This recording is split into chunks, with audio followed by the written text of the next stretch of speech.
अगर सब कुछ पहले से लिखा है तो फिर इंसान के हाथ में क्या है? अगर मेरी तकदीर में चोरी करना लिखा है तो मैं चोरी करूंगा ही, फिर सजा क्यों? ये तो नाइंसाफी हुई। देखो, तकदीर का मतलब ये नहीं कि इंसान रोबोट है। तकदीर को दो हिस्सों की तरह समझो। अल्लाह को सब मालूम है कि इंसान कौन से मौके पर क्या करने वाला है, लेकिन मालूम होना और मजबूर करना ये दोनों अलग चीजें हैं।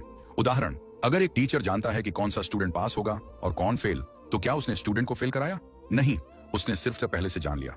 इंसान के पास चॉइस है, अच्छा करना या बुरा करना, इसीलिए रिवॉर्ड और पनिशमेंट है। लेकिन अगर गॉड को पहले से पता है कि मैं क्या करने वाला हूं, तो क्या मेरा फ्यूचर फिक्स्ड नहीं हो गया? फ्यूचर फिक्स नहीं, बल्कि गॉड का नॉलेज परफेक्ट है।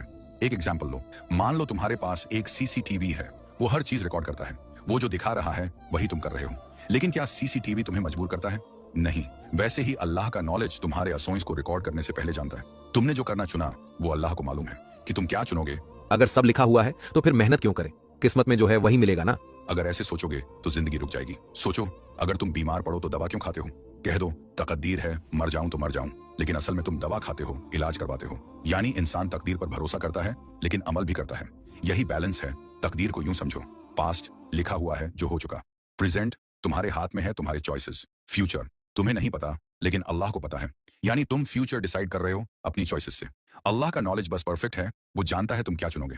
अगर इंसान को चॉइस न दी जाती तो फिर रिवॉर्ड और पनिशमेंट का सिस्टम ही ना होता। कुरान भी कहता है इंसान के लिए वही है जो उसने कोशिश की। सूरह नाजम 53:39।